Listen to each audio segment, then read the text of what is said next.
Hello everyone, સ્વાગત છે આપ સૌનું ટાર્ગેટ જીપીએસસી યુટ્યુબ ચેનલમાં. હું હર્ષદ દેસાઈ આપનું સ્વાગત કરું છું. મિત્રો, આપણે બંધારણની અંદર છેલ્લે ડિસ્કશન કરી ગયા હતા સરસ મજાના એવા ટોપિકની, અનુસૂચિ ટોપિકની વાત કરી ગયા હતા. બે પાર્ટમાં અનુસૂચિનો વિડીયો મૂક્યો છે તમારી માટે, તમે એને ચેકઆઉટ કરી લેજો. ડેપ્થમાં બધી વાતો કરી છે, એક્ઝામ ઓરિએન્ટેડ બધી ચર્ચા કરી છે. આપણે જો તમે સીસી, તલાટી, પોલીસ કોન્સ્ટેબલ, બરાબર, પીએસઆઈ અને અન્ય જે ક્લાસ 1, 2, 3 ની પરીક્ષાઓ આવનાર છે, જે મોટી ભરતી સીસી ની છે, એ સિવાય બીજી નાની નાની ભરતી છે, તો એના માટે તમે તૈયારી કરતા હોય તો આપ લોકોએ અમારી સાથે જોડાઈ જવાનું. રોજ સાંજે 6:30 વાગે તમારી માટે આપણે સેશન મૂકતા હોઈએ છીએ, રાઈટ? ચલો, તો આ બેનર તમારી સામે છે. મૂળભૂત અધિકાર ટોપિક ઉપર જોડું છે આજે. બંધારણનો ભાગ 3, જે આપણા ભારતના બંધારણનું મેગ્ના કાર્ટા કહેવાય છે, એની ચર્ચા આપણે કરવી છે. ભગવાનના દર્શન કરી લઈએ અને પછી આપણે સ્ટાર્ટ કરીએ, બરાબર? ચલો, મારું નાનકડું ઇન્ટ્રોડક્ટરી પાર્ટ છે, જે તમે જોઈ શકો છો દરેક વિડીયોમાં આપેલું જ છે, તમે એને ચેકઆઉટ કરી શકો. હવે ડિસ્કશન નહીં કરું. સરળ પાઠશાલા એપ્લિકેશન અમારી છે, એને ડાઉનલોડ કરી લો. આના માટે ઓલવેઝ કહેતો જ રહીશ, બરાબર? અને સાથે તમારી માટે ફેનકોલ એપ્લિકેશન, જે અમે આની અંદર તમને ફ્રી ઓફ કોસ્ટ, કોઈ પણ ચાર્જ વગર, તમારા જેટલા પણ ડાઉટ હોય પરીક્ષાને લગતા એ બધા સોર્ટ આઉટ કરાવડાવીએ છીએ. ફ્રી ઓફ કોસ્ટ છે. ડાઉનલોડ કરો, ટેલિગ્રામ ચેનલમાં જોડાઈ જાઓ અને પછી તમે ત્યાં મને મેસેજ કરો તો હું તમને જે ટાઈમ આપીશ એ પ્રમાણે તમારે તૈયાર રહેવું, તો આપણે ત્યાં ડિસ્કશન કરી લઈશું. તમારા જે પણ ડાઉટ એને હું સોર્ટ આઉટ કરાવી દઈશ, બરાબર? યુટ્યુબ ઉપર સાંજે 6:30 વાગે ભાઈ ડેલી તમારી માટે થિયરી આવે છે, તો તમે લોકો ચૂકશો નહીં અને રોજ સાંજે 6:30 વાગે તમે જોડાઈ જાઓ.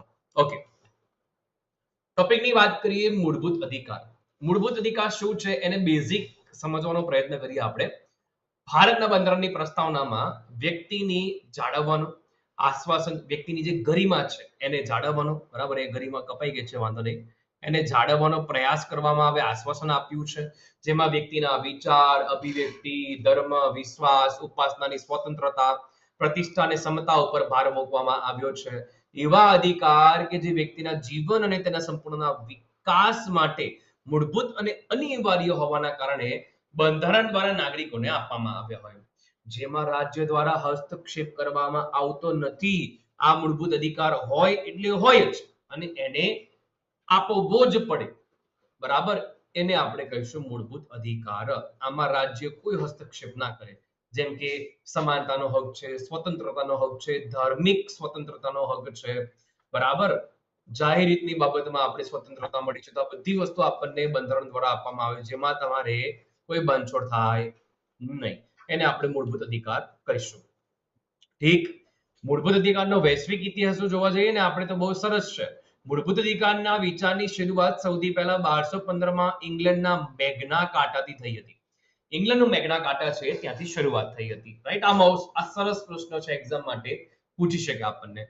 પછી સૌપ્રથમ 1789 માં ફ્રાન્સમાં પોતાના બંધારણમાં મૂળભૂત અધિકારને સ્થાન આપ્યું.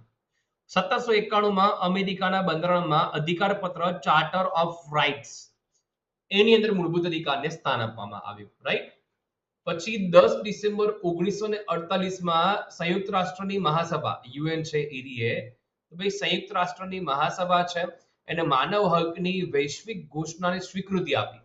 અને 10 ડિસેમ્બરને એટલા માટે આપણે વિશ્વની અંદર વિશ્વ માનવ હક દિવસ તરીકે ઉજવીએ છીએ, બરાબર? તો આપણે ધ્યાન રાખવાનું છે આ વસ્તુને. યુએન ની સભા છે, સંયુક્ત રાષ્ટ્રની મહાસભા, જે અત્યારે હાલ કદાચ ક્યાંય દેખાતી નથી, કારણ કે આટલું બધું વોર બટ એને કોઈ શોર્ટ આઉટ નથી કરેલું, તો જોવું રહ્યું હવે એ લોકો શું સ્ટેપ લે છે, રાઈટ? આખું ચાર્ટ છે, આ તમને અહીંયા નહીં બતાવવામાં આવે, થોડુંક બતાવીશ પછી હું કાઢી દઈશ. ભારતમાં મૂળભૂત અધિકારનો વિકાસ છે કેવી રીતે? ભારતમાં સૌપ્રથમ 1895 માં આઈએનસી દ્વારા મૂળભૂત અધિકારની માંગણી કરવામાં આવી. 1915 માં એની બેસેન્ટજી દ્વારા મૂળભૂત અધિકારની માંગણી ભારતીય બંધારણીય ખરડા સ્વરૂપે કરવામાં આવી. 1925 માં ધી કોમનવેલ્થ ઇન્ડિયા બિલમાં પણ મૂળભૂત અધિકારની માંગ કરવામાં આવી. તો આપણે ઘણી બધી માંગો કરી છે, રાઈટ? અને એનો ચાર્ટ તમને જોવા મળે છે. 1928 માં ભાઈ મોતીલાલ નહેરુના નહેરુ રિપોર્ટમાં પણ મૂળભૂત અધિકારની ડિમાન્ડ કરવામાં આવી છે. મૂળભૂત અધિકાર તો હોવો જ જોઈએ. સૌપ્રથમ મૂળભૂત અધિકારની માંગણી કોંગ્રેસ દ્વારા બોમ્બે અધિવેશનમાં કરવામાં આવ્યો હતો, જેના અધ્યક્ષ હસન ઇમામ હતા. કોણ હતા ભાઈ? હસન ઇમામ હતા. 1931 માં કરાચી અધિવેશન અને બીજી ગુડમેજી પરિષદમાં પણ ગાંધીજી દ્વારા મૂળભૂત અધિકારની માંગણી કરવામાં આવી હતી. પરંતુ 1935 ભારત સરકાર અધિનિયમ મૂળભૂત અધિકારનો સમાવેશ કરી કાઢ્યો હતો આ 1935ના ભારત શાસન અધિનિયમમાં government of India act GOI આપણે કહીએ છીએ તે રાઈટ. ચાલો ઓકે. આઝાદી પછી ભારતના બંધારણમાં મૂળભૂત અધિકાર માટે એક સલાહકાર સમિતિની રચના કરવામાં આવી જેના અધ્યક્ષ બનાવ્યા સરદાર વલ્લભભાઈ પટેલને અને આ સમિતિ દ્વારા બંધારણના ભાગ 3 માં 12 થી 35 માં મૂળભૂત અધિકાર અંગેની જોગવાઈ કરવામાં આવી. 1945 માં સર તેજ બહાદુર સપ્રુની સમિતિએ અહેવાલ આપ્યો. ભારતીય બંધારણમાં મૂળભૂત હકોનો સમાવેશ કરવાની માંગણી કરી છે આપણે. બરાબર. તેજ બહાદુર સપ્રુ સમિતિ. ઠીક છે, વાંધો નહીં. મૂળભૂત અધિકારમાં બે પાસા છે, એક નકારાત્મક અધિકારો છે અને એક હકારાત્મક અધિકાર છે. બરાબર. જે અધિકારથી રાજ્યની શક્તિ ઘટે છે એને આપણે અને લોકોના જીવનમાં અસ્થિરતા કરવાથી રાજ્યને રોકે છે તેને નકારાત્મક પ્રકૃતિના અધિકાર કહેવાય. જેમ કે અનુચ્છેદ 14 છે, 16(2), 18, 20, 22 ધરપકડ અંગે અટકાયતનો નિયમ છે. બરાબર. પછી કાબુની નાબૂદીનો છે, જાહેર નોકરીની બાબતમાં સમાનતાનો છે. બરાબર. સૌ માટે સમાન કાયદો અને કાયદાનું સૌને સમાન રક્ષણ. આવા અલગ અલગ જે અનુચ્છેદો છે અહીંયા તમને જોવા મળી રહ્યા છે. રાઈટ. હવે હકારાત્મક અધિકારની વાત કરીએ તો જે રાજ્યની નાગરિકના હિતમાં કામ કરવાની શક્તિ વધારે તેને સકારાત્મક પ્રકૃતિના અધિકારો જેમ કે 16(1), 19(1), 25 અને 30(1). બરાબર. લઘુમતીના અધિકારો છે, પછી ધાર્મિક સ્વતંત્રતાના અધિકારો છે, પછી સ્વતંત્રતાના અધિકારો છે અને જાહેર નોકરીની બાબતમાં જે સમાનતા છે અને આપણે જે સ્થાન લિંગના ભેદભાવ ન કરતા હોય એ બધી વાતો છે તો આપણે અહીંયા જોઈ શકીએ છીએ. હકારાત્મક અધિકારના અનુચ્છેદોના ઉદાહરણ નીચે આપ્યા છે. ઓકે. હવે આપણે થોડુંક આગળ વધીએ. બંધારણીય જોગવાઈ શું કહે છે? તો જે મેઇન ટોપિક છે અહીંયા છે ધ્યાન રાખજો. બંધારણના ભાગ 3 માં અનુચ્છેદ 12 થી 35 માં બરાબર. બંધારણના ભાગ 3 માં અનુચ્છેદ 12 થી 35 માં મૂળભૂત હકોનો ઉલ્લેખ છે. અધિકારોનું પાલન કરવું રાજ્ય માટે ફરજિયાત બનાવવામાં મરજિયાત નથી, કમ્પલસરી છે રાજ્ય માટે. બીજું, મૂળભૂત અધિકારો આપણે ક્યાંથી લીધા? અમેરિકાના બંધારણમાંથી લીધા છે. ચાર્ટર ઓફ રાઇટ્સ જે આપણે કહ્યું ને, ચાર્ટર ઓફ રાઇટ્સ થોડીક વાર પહેલા તેજ બરાબર. Charter of rights. યસ. અને મૂળ બંધારણમાં મૂળભૂત અધિકારની સંખ્યા 7 હતી પરંતુ 44માં 1978 થકી જે સંપત્તિનો અધિકાર છે એને 1978 માં મૂળભૂત અધિકારની સૂચિમાંથી હટાવ્યા છે અને બંધારણના ભાગ 12 માં 300A નંબરની અંદર ઉમેરવામાં આવે છે. તમે જોઈ શકો છો અહીંયા 300A માં જે કાયદાકીય અધિકાર બનાવી દીધો હવે.